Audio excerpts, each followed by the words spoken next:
या सिर्फ और सिर्फ आपको अरिजीत सिंह के जैसे रोमांटिक सॉन्ग्स का इंक्लूजन मिलने वाला है। अब इस वीडियो में हम लोग कैसे इस पोएम को कवर करेंगे, will go with line by line explanation and important poetic devices जो आपके एग्जाम पॉइंट ऑफ व्यू से बहुत इंपॉर्टेंट होने वाले हैं। जैसे क्रैक से निकलने वाले, सीमेंटेड एरिया से निकलने वाले एक बडिंग सीड में भी नजर आएगा, वो भी ब्यूटी है। आप ये समझो कि हर एक चीज जो नेचर में प्रेजेंट है इज ब्यूटी। फ्लावर्स हो गए, रिवर्स हो गए, शीप हो गए, ये सारे जो भी क्रीचर्स है, they are treasures, okay, they are blessings. Hello my amazing students, welcome to Science and Fun. I am Deepika, your English educator, and I hope that you all are doing fine. So class 12 आज की video में हम लोग cover करने वाले हैं आपकी flamingo book की एक बहुत प्यारी सी poem which is a thing of beauty. Now title से आई होप आपको समझ में आ गया होगा कि ये पोएम बात करने वाली है ब्यूटी के बारे में, और इस मास्टरपीस को हमारे सामने प्रेजेंट किया है जॉन कीट्स ने। जॉन कीट्स का नाम आप लोग अक्सर रोमांटिक पोएट्स की लिस्ट में काफ़ी ऊपर सुनते हो ना। रोमांटिक पोएट्स की अगर बात की जाए तो लिटरेचर में रोमांटिक का मतलब बिल्कुल भी नहीं है कि आपको लव बर्ड्स ही मिलने वाले हैं या सिर्फ और सिर्फ आपको अरिजीत सिंह के जैसे रोमांटिक सॉन्ग्स का इंक्लूजन मिलने वाला है। सो ऐसा नहीं है। रोमांटिक पोइट्री लिटरेचर में बात करती है अबाउट एक्सप्रेशन ऑफ इमोशंस, है ना, पर्सनल फीलिंग्स, इमेजिनेशन एट्सेट्रा। क्योंकि इससे पहले जो जॉनरा हुआ करता था उसमें थोड़े से रिस्ट्रिक्शंस के साथ poets and writers they were not allowed to present their own real emotions, फिर चाहे वो लाइफ के ऑर्डिनरी एलिमेंट्स को लेकर हो, नेचर को लेकर हो। इनफैक्ट रोमांटिक पोइट्री में नेचर आपको बहुत ज़्यादा देखने मिलेगा, जैसा कि जॉन कीट्स ने इस पोएम में भी प्रेजेंट किया है। अब इस वीडियो में हम लोग कैसे इस पोएम को कवर करेंगे, will go with line by line explanation and important poetic devices जो आपके एग्जाम पॉइंट ऑफ व्यू से बहुत इंपॉर्टेंट होने वाले हैं। पर उससे पहले हम लोग समझते हैं जॉन कीट्स की डेफिनेशन जो कि उन्होंने ब्यूटी को लेकर दी है। एंड उनके हिसाब से beauty it is not just about the ornamental thing, जो ऑर्नामेंटल गेटअप होता है, डेकोरेटेड फॉर्म होती है हमारी, सिर्फ वही ब्यूटी नहीं है। उनके लिए beauty is an idea, beauty एक आइडिया है जो हमारी मेमोरी में बहुत टाइम तक रहेगा। In fact beauty is a thing, you know, something which sustains for ever, for a longer period भी नहीं बोलूँगी, फॉर एवर। आज अगर आपको कोई भी ब्यूटीफुल ऑब्जेक्ट नज़र आता है तो वो आपकी मेमोरी में रहती है and it suits you, it provides you comfort, तो वो ट्रू डेफिनेशन हो जाती है ब्यूटी की। So beauty represents a timeless passion that grows with age and does not fade even when they are short-lived. तो इधर से थोड़ा आइडिया हम लगा सकते हैं कि for John Keats, according to John Keats, beauty is not just about physical appearance, है ना। अब क्योंकि वो ब्यूटी को आइडिया बोल रहे हैं तो उसका मतलब क्या है कि वो लिमिटेड नहीं है सिर्फ एक पर्टिकुलर फॉर्म या पर्टिकुलर स्ट्रक्चर में। anything which is there in the world is a beauty, right, वो एक थिंग ऑफ ब्यूटी हो गया। प्लस ये भी बोल सकते हैं कि anything which provides us Joy and comfort, वो ब्यूटी हो गया। अब आपने ये कोट भी सुना ही होगा that beauty lies in the eyes of the beholder. तो बस वही बात है कि हम जैसा परसीव कर रहे हैं, मेरे लिए ब्यूटी कुछ और हो सकती है, आपके लिए ब्यूटी कुछ और हो सकती है, सबकी डेफिनेशन अलग है। लेकिन जॉन कीट्स इसको कैसे प्रमोट कर रहे हैं that beauty is an idea, beauty is truth and truth is beauty. Now अब ये जो पोएम हमारी ली गई है, so it is just an excerpt, ये एक छोटा सा पार्ट है। अ थिंग ऑफ ब्यूटी, ये जो पोएम है ये एक छोटा सा पार्ट है जॉन कीट्स की ही एक ओरिजिनल पोएम का। आई मीन उनकी एक और पोएम है जिसका नाम है एंडेमियन अ पोएटिक रोमांस, उसका छोटा सा एक्सेप्ट हमको इस पोएम के थ्रू प्रेजेंटेड है। Now what is this poetry all about? ये जो एंडेमियन की बात यहाँ पर हो रही है, ये सोर्स जो है अ थिंग ऑफ ब्यूटी का, ये बात करता है एक ऐसी लव स्टोरी की जो एक इमॉर्टल एंड एक मॉर्टल बीइंग के बीच में है। Now Endymion is the name of a shepherd. Greek mythology के हिसाब से एक शेफर्ड था जिसका नाम था एंडेमियन, और उसको प्यार हो जाता है, he fell in love, you know, he was attracted towards the moon goddess Selene, SELENE। But यहाँ पर पोएट ने उनका नाम सिंथिया से प्रेजेंट किया है। So the shepherd was charmed by her beauty, और वो क्या करता है, he decided to wander through the forest to seek her, to follow her. वो क्या करता है, जंगल के थ्रू उनको ढूंढने निकल जाता है, और ऑन द वे अपने आसपास की चीज़ों को ऑब्जर्व करते हुए दिस पोइट्री इज प्रेजेंटेड, कि किस तरह से नेचर के एलिमेंट्स को ऑब्जर्व करके a thing of beauty is presented to us. तो ये सोर्स है इस पोएम का, अ थिंग ऑफ ब्यूटी, छोटा सा एक्सर्प्ट है उस बड़ी पोएम का। Now we will know the central idea of the poem. Now central idea directly आपको एग्जाम में पूछ लिया जाता है, बहुत सारे बोर्ड्स में जो स्टेट बोर्ड्स हैं वहाँ पर डायरेक्टली लिख दिया जाता है कि you have to present the central idea of this particular poem. तो उसके लिए this is going to be extremely helpful for you. अब सेंट्रल आइडिया से हम लोग क्या समझेंगे कि एग्जैक्ट ये पोएम किस बारे में बात कर रही है, व्हाट डज इट इम्पार्ट, ये क्या इम्पार्ट करती है, क्या नॉलेज हमें देती है। Now this poem basically celebrates beauty's everlasting and uplifting power। ये तो हमें पता चल चुका है कि ब्यूटी की डेफिनेशन जॉन कीट्स की बहुत डिफरेंट है। वो क्या बोलते हैं कि ब्यूटी हर एक चीज़ जो एवरलास्टिंग है और जिसकी अपलिफ्टिंग पावर है, जो हमें मोटिवेट करती है लाइफ में, वो ब्यूटी है। The poems message is clear, बहुत ही सिंपल एंड डायरेक्ट मैसेज है इस पोएम का, that a thing of beauty is eternal, it never ends. कोई भी ब्यूटीफुल आइटम होगा, कोई भी ब्यूटीफुल ऑब्जेक्ट है, उसकी ब्यूटी इटर्नल है, ठीक है, परमानेंट रहेगी वो ब्यूटी। अब फिजिकल ब्यूटी की बात यहाँ पर बिल्कुल भी नहीं हो रही है, उस ब्यूटी के इम्पैक्ट की बात हो रही है। And brings everlasting Joy. अब वो आपके फ्रेंड्स के साथ स्पेंड किया हुआ एक बहुत ही प्यारा सा मोमेंट हो सकता है, आपके पेरेंट्स के साथ स्पेंड किया हुआ एक मोमेंट हो सकता है, कोई भी छोटा सा आपने कोई बटरफ्लाई देख लिया या कुछ भी चीज़ जो आपको खुशी देती है, वो ब्यूटी है। It defies the passage of time and never fades into nothingness. क्या मतलब है इसका? डिफाई का मतलब होता है व्हेन यू डिसओबे समथिंग। तो ब्यूटी टाइमलेस होती है, ऐसा नहीं है आज आपके लिए जो आइटम ब्यूटीफुल है कल वो आपके लिए कुछ भी मैटर नहीं करेगा, it's not like that. Okay, so it defies the passage of time and beauty का इम्पैक्ट कभी भी नथिंगनेस में नहीं जाता है, it brings joy for ever and beauty possesses the extraordinary ability to erase darkness and negativity। और beauty जो है वो सोशल कॉज का भी एक बहुत बड़ा रीज़न है। कैसे ब्यूटी क्या करती है? ट्रांसफॉर्मेशन भी लेकर आती है। ये एबिलिटी है, ये एक एक्स्ट्राऑर्डिनरी एबिलिटी है ब्यूटी की, that it erases all sorts of negativities, sustaining us in times of moral scarcity and amidst evil. कुछ भी ऐसा प्रॉब्लम आता है कि भाई there is this lack of noble nature, nobility की कमी है, thing of beauty brings joy at that point of time. Its influence extends to our well being. अब इसका इन्फ्लुएंस कैसे है कि भाई ब्यूटी, अब आप मान लो कि कोई नेचुरल एलिमेंट है जो आपके लिए थिंग ऑफ ब्यूटी, एक ट्री हो सकता है। कैसे ट्री एक कंफर्ट आपको प्रोवाइड करता है, it prevents us from the scorching heat of the sun, तो वो ब्यूटी है। Okay, it provides us comfort, वो हमारी वेलबींग को प्रमोट करता है, इंश्योर करता है कि हम रिलैक्स्ड रहें, हमें एक रेस्टफुल स्लीप मिल पाए, हम कामनेस से भरे रहें, हम ट्रैंक्विलिटी से भरे रहें।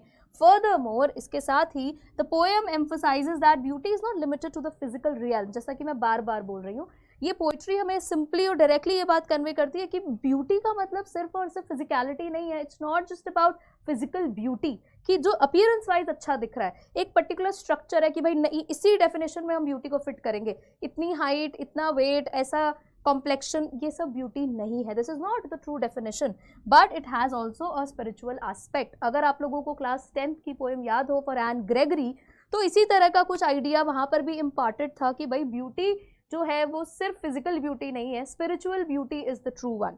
It appears to descend from heaven. आप पोएम में जब लाइन बाय लाइन हम समझेंगे तो इस बात का प्रमोशन भी देखोगे कि ऐसा लगता है कि ब्यूटी ना, it is so much connected to spirituality कि ऐसा लगता है हेवन से उतर कर आई है। लाइक अब अप्सरा की बात यहाँ पर बिल्कुल भी नहीं हो रही है, कोई भी ब्यूटीफुल आइटम हो सकता है, लाइक एन इमॉर्टल एलिक्सर, ठीक है, एकदम अमृत जैसे।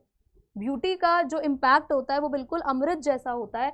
बेस्टोड अपॉन ह्यूमैनिटी, जो ह्यूमैनिटी के ऊपर बरसाई गई है, बेस्टोड है, राइट।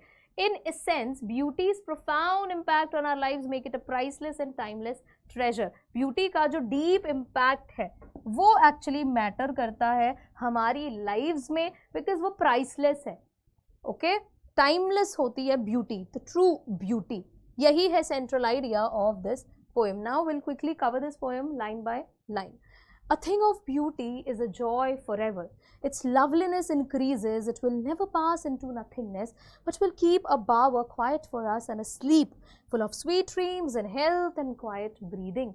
Now see, कितनी पॉजिटिविटी के साथ ये पोएम हमारे सामने शुरू हुई है, और जो फर्स्ट लाइन है ना वही इस पोएम की मेन थीम को कवर कर देती है। वो क्या थीम है? That a thing of beauty is a joy for ever. ऐसा नहीं है कि जिस आइटम को आप ब्यूटी बोल रहे हो वो आज की डेट के लिए आपको सिर्फ जॉय देगा, हैप्पीनेस देगा। इसका मतलब अगर आप ऐसे किसी मटीरियलिस्टिक चीज़ को ब्यूटी बोल रहे हो जो आपको मोमेंटरीली प्लेजर प्रोवाइड कर रहा है, तो फिर वो ट्रू ब्यूटी नहीं है। So a thing of beauty brings joy for ever. वो हमेशा आपको हैप्पीनेस ही प्रोवाइड करेगा एंड इट्स लवलीनेस इंक्रीजेज। उसकी जो ग्रेटनेस है, उसकी जो ब्यूटी है वो बढ़ती चली जाती है। It will never pass into nothingness. वो कभी भी नथिंगनेस में नहीं जाएगा, उसका इम्पैक्ट कभी भी जीरो नहीं हो सकता।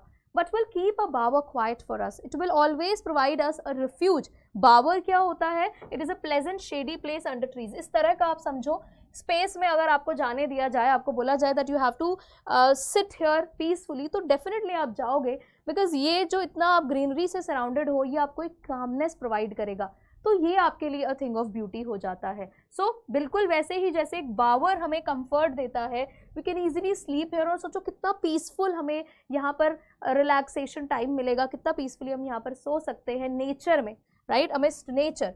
सो ऐसे ही बिल्कुल ब्यूटी भी हमें कंफर्ट प्रोवाइड करती है। तो थोड़ा सा यहाँ पर मेटाफोरिकल प्रेजेंटेशन है, बावर का यूज़ किया गया है to describe beauty, the comfort that it provides us and a sleep. और बिल्कुल वैसा ही रिलैक्सेशन एंड ट्रैंक्विलिटी हमें मिलेगा जैसा ये बावर प्रोवाइड करेगा। फुल ऑफ स्वीट ड्रीम्स, जहाँ पर हम रिलैक्स होकर अपने ड्रीम्स में खोए होंगे। हेल्थ, डेफिनेटली अब आपका माइंड अच्छा होगा तो आपकी बॉडी अच्छी होगी, तो हर तरह से ये आपको पॉजिटिविटी ही देने वाला है। क्वाइट ब्रीदिंग, आप एकदम कामनेस से भर जाओगे, will be in total peace. Okay, और ऐसा नहीं है कि आप ब्यूटी सिर्फ ऐसा लश ग्रीन एनवायरनमेंट में देख रहे हो। कीट्स ने जो जिस ब्यूटी की बात की है, तो वो आपको छोटे से क्रैक से निकलने वाले, सीमेंटेड एरिया से निकलने वाले एक बडिंग सीड में भी नजर आएगा, वो भी ब्यूटी है। ओके, तो हर एक चीज को उन्होंने ब्यूटी बोली है, right, even death, even birth, हर एक चीज ब्यूटी है for John Keats, because it provides us comfort and peace. Now जो अभी हमने पोर्शन करा, will quickly understand it. Keats suggests that anything truly beautiful can bring us joy that lasts forever. बहुत ही simple, पहली line यही बताती है कि कोई भी चीज़ which is truly beautiful वो हमें जॉय देती है, और वो जॉय हमेशा हमारे माइंड में, हमारी मेमोरी में रहता है। Beauty has the power to create a sense of happiness, और ये पावर सिर्फ और सिर्फ ब्यूटी में ही है कि वो ऐसा इम्पैक्ट लाता है that we can be happy for ever. Okay, and delight, again the happiness that survives over time. He believes that the beauty of this thing, अब वो क्या थिंग है, उन्होंने, देखो ऐसा नहीं है जॉन कीट्स ने हमारे सामने अपनी पसंद का कोई आइटम रख दिया कि देखो इसको मैं ब्यूटी कह रहा हूँ, तो ऐसा नहीं है। उन्होंने एकदम ओपन एंडेड रखा है, बिकॉज मेरे लिए ब्यूटी अलग है, आपके लिए ब्यूटी कुछ और हो सकता है। ओके, सबका हैप्पीनेस, सबका कंफर्ट अलग है। सो जो भी वो ब्यूटीफुल आइटम है, जो भी चीज़ है, he believes that this only gets better with time, वो टाइम के साथ और बेटर होता चला जाता है, and it will never fade away completely, और उसका इम्पैक्ट कभी भी फेड नहीं होता। So Keats uses a metaphor of bower. Keats ने क्या किया है, बावर का मेटाफर यूज़ किया है। मेटाफर आप, आई होप आप लोग समझते हो, जब हम कंपैरिजन करते हैं विदाउट यूजिंग लाइक और एज, तो यहाँ पर कहीं पर भी कीट्स ने ये नहीं बोला कि beauty is like a bower, no, उन्होंने सीधा प्रेजेंट कर दिया, एक फ्लो में बोल दिया कि a bower quiet. Okay, so this bower is basically a metaphor, और किस चीज को प्रेजेंट कर रहा है ये, ट्रैंक्विल रिफ्यूज। रिफ्यूज का मतलब है शेल्टर, ट्रैंक्विल इज एकदम पीसफुल, तो एकदम काम एंड पीसफुल शेल्टर हमें मिल रहा है because of this beauty, to symbolize the beauty's coming presence. तो ये बावर वर्ड का यूज सिर्फ और सिर्फ इसलिए किया है ताकि वो दिखा सके कि कैसे ब्यूटी कितना कंफर्ट प्रोवाइड करती है, कितना कामिंग प्रेजेंस होता है ब्यूटी का। वेदर फाउंड इन नेचर और आर्ट, अब वो नेचर में हो सकता है, आर्ट में हो सकता है। It offers serenity, again the quietness. Okay, beauty से वो सिरेनिटी मिलती है, वो कामनेस मिलती है, बिल्कुल उस रिलैक्सेशन के जैसा जो हमें एक अच्छी नींद से मिल जाती है। तो स्लीप का मतलब यहाँ पर लिटरली ऐसा नहीं है कि सोने को ब्यूटी बोला गया है, इट मीन्स कि जो भी थिंग ऑफ ब्यूटी है, कुछ भी हो सकता है, वो हमें बिल्कुल वही रिलैक्सेशन प्रोवाइड करती है जो हमारी बॉडी को अच्छी नींद के बाद मिलती है। And this state leads to sweet dreams, और यही वो स्टेट है जो बहुत हैप्पी ड्रीम्स की तरफ हमें ले जाती है। एंड वी रिमेन कंटेंटेड, हमारा माइंड एकदम कंटेंटेड रहता है, सेटिस्फाइड रहता है, हम हैप्पी रहते हैं, promoting good health and tranquillity. और जिसकी वजह से डेफिनेटली अगर हमारा माइंड हेल्दी रहेगा तो हमारी बॉडी भी हेल्दी रहती है। So that is how he promotes the true definition of beauty. आगे बढ़ते हैं. Therefore, on every morrow are we wreathing a flowery band to bind us to the earth, spite of despondence of the inhuman dearth of noble natures, of the gloomy days of all the unhealthy and over-darkened ways made for our searching. Yes, in spite of all, some shape of beauty moves away the pall from our dark spirits. Now, वो continue करते हैं, वो क्या बोलते हैं कि इसीलिए इस आइडिया को ही कंटिन्यू करने के लिए लोग क्या करते हैं, बिकॉज उनको नेचर के ब्यूटीफुल एलिमेंट से कंफर्ट मिलता है. सो लोग क्या करते हैं, हर दिन on every morrow, every other day, every following day are we reading, इसको अगर ऐसे बोलना चाहो कि हम लोग क्या करें, we are covering ourselves, we are surrounding ourselves with a flowery band. अब देखो, रीडिंग का मतलब होता है इस तरह से बुनना. फ्लावरी बैंड्स को जब ऐसा पूरा का पूरा एक फ्लावर्स को बेसिकली एक बैंड में रीड किया जाता है, सराउंड किया जाता है, इंसर्कल किया जाता है, उसी तरह से हम लोग भी खुद को पूरी तरह से कवर कर रहे हैं थ्रू दिस ब्यूटी. ओके, और यही रीडिंग जो है हमें हेल्प करता है to remain connected with the earth, क्योंकि अल्टीमेटली कीट्स के हिसाब से नेचर भी provides us that beauty, right, that joy for ever. So spite of despondence, इतनी सैडनेस के बावजूद, so spite is basically despite of, okay, इसके बावजूद. डिस्पंडेंस का मतलब क्या हो गया, डिस्पाइट ऑफ सैडनेस बोला है यहाँ पर. जो पूरी लाइन है ना, स्पाइट ऑफ डिस्पंडेंस, डिस्पंडेंस मीन्स सैडनेस. इतनी नेगेटिविटी. अब ह्यूमन लाइफ बहुत स्मूथ तो नहीं होती है ना. कितनी लैक ऑफ नोबिलिटी हम देखते हैं लोगों में. बहुत से इवल डूअर्स होते हैं, रॉन्ग डूअर्स होते हैं, इतने बुरे बुरे एक्शंस एंड स्ट्रगल्स से हमें गुजरना पड़ता है. सो इस सब के बावजूद of the inhuman dearth of noble natures समझ लो काइंडनेस, ओके, कि इतना ज़्यादा लैक ऑफ नोबल नेचर्स की हमारे सोसाइटी में, हमारे इस पूरे वर्ल्ड में लैक ऑफ नोबिलिटी है, काइंडनेस की बहुत कमी है. सबके बावजूद भी, of the gloomy days, sad days के बावजूद भी, of all the unhealthy and over darkened ways, जितने भी अनहेल्दी एंड गलत तरीके हैं. सो अनहेल्दी का मतलब हो गया एकदम रॉन्ग डूइंग्स, गलत तरीके, and over darkened ways, again it focuses on the evil which is there in the society. जो भी गलत काम है, गलत तरीके हैं, मेड फॉर आवर सर्चिंग, मतलब हम देखते हैं जो हमारे नज़रों के सामने जो कुछ भी बुरी चीज़ें हो रही हैं, उसके बावजूद भी we are trying to connect, to build a connection with the nature. हम कनेक्टिविटी बना के रखने की कोशिश करते हैं. Yes, in spite of all. अब ये लाइन इस बात पर और एम्फेसिस डालता है कि सच में लोग बहुत कोशिश करते हैं.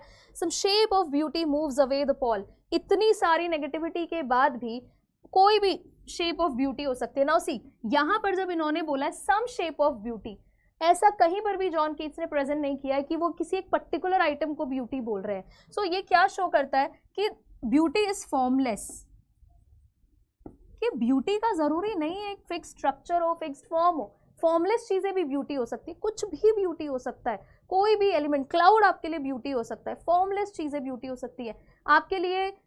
आपका सपोज आप पेंटिंग करते हो, वो आपके लिए ब्यूटी है. सपोज आप अपनी मदर या फादर के साथ टाइम स्पेंड करते हो and it provides you comfort, that is beauty for you. Okay, so formless beauty को वो प्रमोट कर रहे हैं कि इतनी सब नेगेटिविटी के बाद भी कोई भी थिंग ऑफ ब्यूटी हो सकता है जो ये कवर हटा देता है. Now the pall is basically the cover from our dark spirits, मतलब हमारे डार्क स्पिरिट्स से वो कवर पूरी तरह से हटा देता है and it provides joy and it transforms us. Okay, so यही प्रमोट किया है यहाँ पर जॉन कीट्स ने. So he suggest that because of the beneficial effects of beauty, हमने फर्स्ट पैराग्राफ में देखा था कि ब्यूटी के जो बेनिफिशियल इफेक्ट्स हैं, जिस तरह से वो हेल्दी बॉडी हमारी बनाती है, पीपल एंगेज इन रीडिंग और adorning themselves with a flowery band every day. लोग क्या करते हैं, ऐसे ही रहने के लिए, इस ब्यूटी के इम्पैक्ट का एक पॉजिटिव अपनी पॉजिटिव इम्पैक्ट लाने के लिए वो कंटिन्यूसली खुद को बाइंड करते हैं, अडॉर्न करते हैं with a flowery band every day. Okay, they try to connect with the nature every day, and this metaphorical imagery conveys that humans naturally seek out and celebrate beauty to connect with the world around them. तो लोग जो है वो खुद से भी चाहते हैं कि अपने आसपास वर्ल्ड से कनेक्ट करें, ब्यूटी को ढूंढे अपने लिए, अपने फेवर में. Okay, the flowery band symbolises humanity's connection. अब ये जो फ्लावरी बैंड यहाँ पर बोला है, so this is basically the connection to the natural world.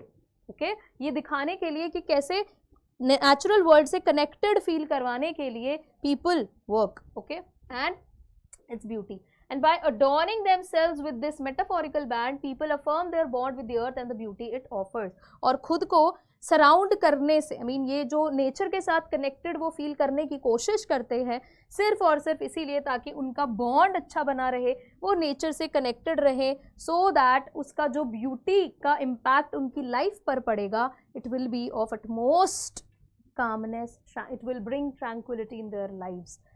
Keith suggest that embracing and creating beauty each day, और कीथ का क्या कहना है कि इसे करने से क्या होता है कि कनेक्शन बिल्ड होता है वर्ल्ड के साथ, हम लोग ग्राउंडेड रहते हैं, हमारे बॉन्ड को स्ट्रेंथन करता है, हमारा बॉन्ड किसके साथ, नेचर के साथ, and he refers to the presence of challenges. फिर वो ये भी बोलते हैं कि देखो स्पाइट ऑफ डिस्पंडेंस, इतने चैलेंजेस, इतनी नेगेटिव एस्पेक्ट होने के बावजूद भी हमारे मन में, जैसे कभी कोई ऐसा नहीं है कि लाइफ में हमेशा हैप्पीनेस ही रहेगी, सैडनेस भी आएगा, स्ट्रगल्स भी आएंगे, lack of noble qualities in some people, बहुत से ऐसे लोग मिलेंगे जिनमें वो काइंडनेस हमें नहीं देखने मिलेगी, क्रूअल्टी हमें झेलनी पड़ सकती है, डिफ़िकल्ट टाइम्स हमें देखने पड़ सकते हैं जिसमें कि ग्लूमीनेस होगा, सैडनेस होगी, अनहेल्दी पाथ, हम लोग गलत रास्ते भी कई बार चुनते हैं। इनफैक्ट हम ऐसे लोगों को भी देखते हैं जो गलत रास्तों में लगे हुए हैं, गलत कामों में इन्वॉल्व हैं।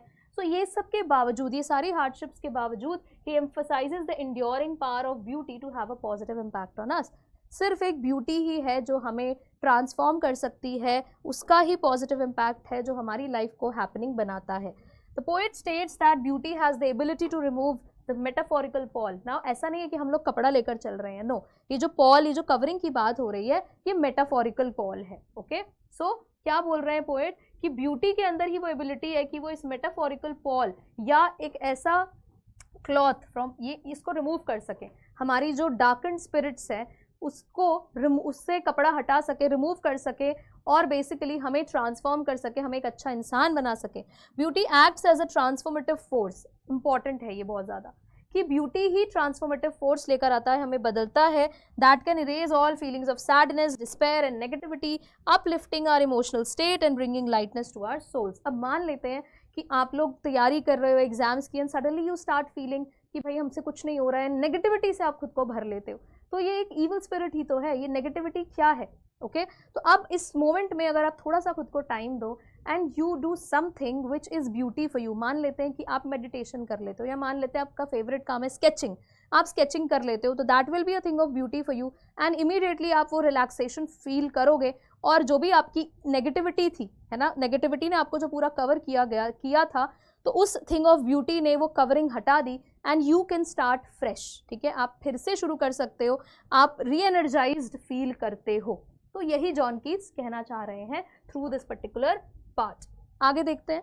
Such the sun, the moon, trees old and young, sprouting a shady boon for simple sheep, and such are daffodils with the green world they live in, and clear rills that for themselves a cooling covert make against the hot season. The mid-forest break, rich with a sprinkling of fair musk rose blooms. अब यहाँ पर John Keats ने कुछ हमें nature के elements present किए हैं कि कैसे सन, मून, ट्रीज, फिर चाहे वो ओल्ड हो चाहे यंग हो, ये सब हमें कैसे शेल्टर प्रोवाइड कर रहे हैं, अलग अलग तरह की प्रॉब्लम से हमें बचा रहे हैं। अब देखो नेचर क्या करेगा, वो हमें कंफर्ट देगा।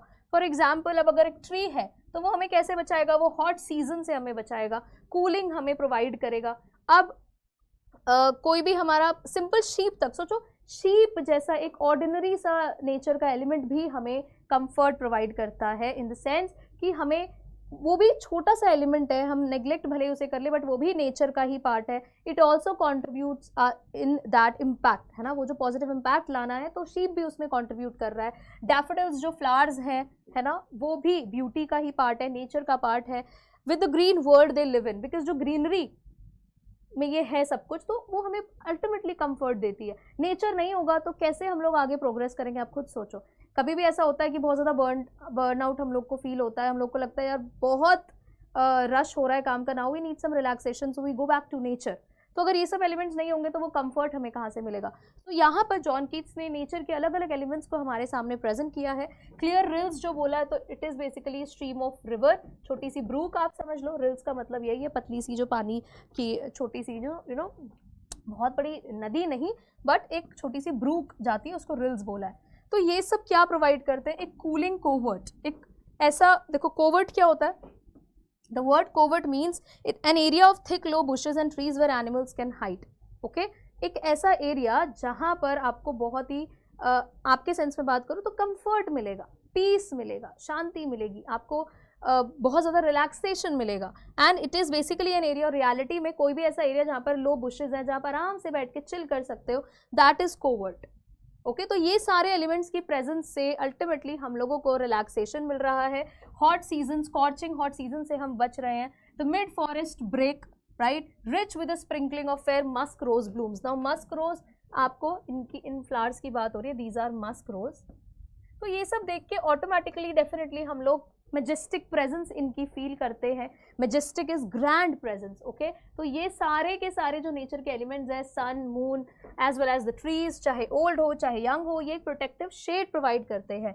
ही states that even simple and humble creatures, एक सिंपल सा हम्बल सा क्रीचर जैसे कि शीप हो गया, फ्लावर्स जैसे कि डैफोडिल्स हो गए, ये सब ब्यूटी में कंट्रीब्यूट करते हैं। And this evokes a sense of harmony. ठीक है, और ये क्या करता है, हमें कहीं ना कहीं यूनाइट करता है नेचर के साथ। हम हार्मनी में, बिल्कुल हार्मनी हमारे अंदर, you know we feel connected and united to the nature, right. Natural element से हम कनेक्टेड फील करते हैं, with each contributing to the well being of others, और हर एक एलिमेंट जो है कॉन्ट्रीब्यूट कर रहा है। अब उसमें पोएट किस तरह से, देखो डैफोडिल्स को इंक्लूड करके बताते हैं कि कैसे डैफोडिल्स का जो प्रेजेंस है वो लश ग्रीन एनवायरनमेंट दे रहा है। लश इज एकदम पूरा भरा हुआ ग्रीनरी, भरा हुआ ग्रीनरी से, राइट। तो डैफोडिल्स प्लांट्स हैं, वहाँ पर फ्लावर्स हैं डैफोडिल्स बेसिकली। सो उनके साथ ही आप क्लियर स्ट्रीम्स देख रहे हो, तो पूरी एक इमेजरी हमारे सामने प्रेजेंट की है, जहाँ से हम लोग इमेजिन कर पा रहे हैं कि wow what a beautiful comfort it's provided to us that flow through this green landscape. Then he describes a picturesque scene in the middle of the forest। और वो जो मिड फॉरेस्ट ब्रेक बोला है वो क्या है, एक बहुत ही सुंदर हमारे सामने सीन प्रेजेंट किया है कीट्स ने, कि कैसे फॉरेस्ट के बीचों बीच एक थिकेट हमें नजर आता है, एक ऐसा एरिया नजर आता है जहाँ पर सिर्फ ग्रीन ग्रीन बुशेज हैं। It flourishes with the delightful presence of fair musk rose blooms, और वहाँ पर मस्क रोज देखने मिलते हैं। So this imagery presents the richness and abundance of nature's beauty. तो ये सब क्या है, ये जो पूरा आइडिया उन्होंने प्रेजेंट किया है, ऐसा नहीं है यहाँ पर कुछ बात हमें बता रहे हैं, वो सिंपल अलग अलग नेचर के एलिमेंट्स को हमारे सामने प्रेजेंट कर रहे हैं। And he wants us to know कि ये सीनिक ब्यूटी ही हमें कितना कंफर्ट दे रही है। ये सब नहीं होता तो ब्यूटी की डेफिनेशन शायद हम समझ ही नहीं पाते। Okay, overall the poet describes the beauty of early elements. तो वो हमें थोड़ा सा मटीरियलिस्टिक ब्यूटी से हटके अर्ली एलिमेंट्स की ब्यूटी के बारे में बता रहे हैं, जहाँ पर कि इंक्लूडेड है सन, मून। और ऐसा नहीं है कि सिर्फ इन्हीं चीज़ों को ब्यूटी बोल रहे हैं कीट्स, आप ये समझो कि हर एक चीज़ जो नेचर में प्रेजेंट है इज ब्यूटी। फ्लावर्स हो गए, रिवर्स हो गए, शीप हो गए, ये सारे जो जितने भी क्रीचर्स है, they are treasures. Okay, they are blessings gifted to all creature by the earth. तो अर्थ ने ये गिफ्ट किया है सारे क्रीचर्स को, बिकॉज ये अल्टीमेट हमें सूदिंग प्रेजेंस देते हैं। Trees offer their shade, trees और शेड प्रोवाइड करते हैं, फ्लावर्स अपनी ब्यूटी देते हैं। And rivers their coolness, rivers के प्रेजेंस क्या करती है, कूलनेस फील करवाती है हमें अमिस्ट स्कॉर्चिंग समर्स। ओके, बहुत तपती गर्मी में, स्कॉर्चिंग समझते एकदम चुभने वाली गर्मी में हमें कंफर्ट तो यही नेचर के एलिमेंट्स प्रोवाइड करते हैं। And nature's wonders serve as a boon, और ये एक वरदान के जैसे काम करता है। बून इज वरदान, enriching our lives with their abundant and gracious gifts. Okay, तो किस तरह से ये हमारे लिए बून का काम कर रहे हैं। आगे हम लोग बढ़ते हैं। And such too is the grandeur of the dooms, और बिल्कुल ऐसा ही मैग्निफिसेंस है सिर्फ नेचर के एलिमेंट्स का नहीं। अब देखो, अभी तक जितना भी पोएट ने बताया वो बहुत ही flourishing and happy and thriving चीज़ों के बारे में बताया कि ये ब्यूटी है। और मैंने आपको बार बार बोला कि कीट्स के हिसाब से there is beauty in death as well. तो यहाँ पर वो अपने इस आइडिया को प्रूव करते हैं। कैसे, देखो वो बोल रहे हैं, and such too is the grandeur of the dooms, the dead people, right, कि जो है नहीं, जो एग्जिस्ट नहीं करते हैं, उनके मैग्निफिसेंस, उनका भी ग्रेटनेस, उसमें भी ब्यूटी है। We have imagined for the mighty dead, mighty dead is the people who are no more in the world but they were strong, है ना, एकदम वॉरियर जैसे, जिन्होंने सैक्रिफाइस की अपनी लाइफ। तो उनकी भी जो कहानियां हम लोग सुनते हैं, all lovely tales that we have heard or read, चाहे हमने सुनी हो चाहे हमने पढ़ी हो, वो भी तो ब्यूटी ही है। तो यहाँ से John Keats promotes the idea that there is beauty in art as well. अब हमें कैसे पता कौन सैक्रिफाइस हुआ, किस रीजन से सैक्रिफाइस हुआ, क्या चीज़ें हुई, हम तो आर्ट के थ्रू ही ये चीज़ें पढ़ते समझते हैं। ठीक है, तो वो भी ब्यूटी है। तो सिर्फ लाइफ में ब्यूटी नहीं है, there is beauty in death as well. An endless fountain of immortal drink pouring unto us from the heavens bring। अब ये टेल्स जो है वो देखो, अगेन ही प्रमोट्स हिज सिमिलर आइडिया कि ब्यूटी का जो इम्पैक्ट है इट लास्ट्स फॉर एवर, और ये कभी खत्म नहीं होने वाली चीज है, एंडलेस फाउंटेन है, बिल्कुल फाउंटेन, एक ऐसा फाउंटेन जो कभी बंद नहीं होता है, इमॉर्टल ड्रिंक है जिसमें, ओके, पोरिंग अनटू अस, और हमारे ऊपर ये कहां से आ रहा है, हेवन के ब्रिंक से, एज से, राइट तो ये भी एक बहुत सुंदर सी इमेजरी हमारे सामने प्रेजेंट कर रहे हैं। और जब ग्रैंडियर ऑफ द डूम्स की बात हो रही है, it refers to the beautiful tales of martyred warriors, बड़े बड़े वॉरियर्स, लेजेंड्स, फ्रीडम फाइटर्स जिन्होंने अपनी जान गंवाई है। तो क्या अब वो लाइफ, वो एग्जिस्ट नहीं करते इस दुनिया में, तो क्या वो ब्यूटी नहीं है? उनकी जो भी कहानियां हम सुन रहे हैं, जो भी स्टोरीज हमने सुनी है, वो भी बिल्कुल नेचर की जैसे ही, जितना ब्यूटीफुल नेचर है उतनी ही ब्यूटीफुल ये माइटी वॉरियर्स का मार्टियर भी है, okay. And beauty in humans is presented, तो ऐसा नहीं है, देखो ह्यूमंस भी नेचर का पार्ट है, तो उनकी ब्यूटी कहाँ है? तो क्या फिजिकल ब्यूटी ही सिर्फ ब्यूटी है? नहीं, उनका करेज, उनका सैक्रिफाइस, उनकी इंटेग्रिटी, ऑनेस्टी, राइट, जो भी ये वैल्यूज हैं, नोबिलिटी, उनका वैलर, ओके, ये सब का सब कुछ जो है उनकी ब्यूटी को डिफाइन करता है। तो नेचर की ब्यूटी भी हमने देख ली, ह्यूमंस की ब्यूटी भी देख ली, एंड उन्होंने लाइफ में भी ब्यूटी बताई है, उन्होंने डेथ में भी ब्यूटी बताई है। So finally, the poet refers to the beauty of the grandeur of the mighty dead, right? तो finally उन्होंने क्या बोला कि भाई ग्रैंडियर का मतलब होता है मैग्निफिसेंट एंड इम्प्रेसिव मेमोरी, कि जो भी माइटी डेड, जो भी ऐसे वॉरियर्स थे, मार्टियर्स थे जिनकी डेथ हो चुकी है, जो भी मार्टियर्स जिन्होंने अपनी लाइफ को सैक्रिफाइस किया है फॉर द गुड कॉज, किसी भी रीज़न से हो सकता है, आज़ादी के लिए हो सकता है, या आप देखते हो कि बहुत सारी ऐसी चीज़ें हैं जिसमें लोग अपनी जान तक गंवा देते हैं फॉर अ नोबल कॉज, अच्छे कारणों से। तो वो सारे वॉरियर्स, सारे मार्टियर्स को भी इन्होंने ब्यूटी ही बोला है। Keats uses the metaphor of a fountain, और वो एक फाउंटेन का मेटाफर यहाँ पर ड्रॉ करते हैं ब्यूटी को डिस्क्राइब करने के लिए। वो कहते हैं कि ब्यूटी ना एक कंटिन्यूअस एंड इटर्नल सोर्स है। फाउंटेन में क्या होता है, पानी आता रहता है और निकलता रहता है, जाता रहता है, तो कंटिन्यूअस फ्लो आपको देखने मिलता है। तो ब्यूटी भी वही है, इटर्नल सोर्स है, कंटिन्यूअस फ्लो रहता है उसमें ऑफ समथिंग स्पिरिचुअली एनरिचिंग। क्या देखने मिलता है उससे? कुछ तो एनरिचिंग, कुछ तो ऐसा है जो हमें एनकरेज करता है, हमें इंस्पायर करता है। Defined here as an immortal drink, इस पोएम में उसको इमॉर्टल ड्रिंक बोला गया है। So this metaphor suggests that beauty जो है वो नरिश करता है, ठीक है, हमें नरिश करता है, हमारी सोल को नरिश करता है, हमें ट्रांसफॉर्म करने में हेल्प करता है, बिल्कुल वैसे ही जैसे एक डिवाइन एलिक्जर, बिल्कुल वैसे जैसे एक अमृत, कुछ भी ऐसा स्पिरिचुअल सी चीज़ हो जो हमें हमें मॉर्टल बना देती है। वी आर मॉर्टल बींग्स, लेकिन ये सारे जो अप्रिसिएशन है हमारा ये ब्यूटी का, ये हमें इमॉर्टल बना देती है। And this paragraph shows that poet considers both growth and decay as things of beauty. इस पर्टिकुलर पैराग्राफ से हमको समझ में आता है कि लाइफ को भी ब्यूटीफुल बोला है पोएट ने, और डेथ को भी ब्यूटीफुल बोला है जॉन कीट्स ने।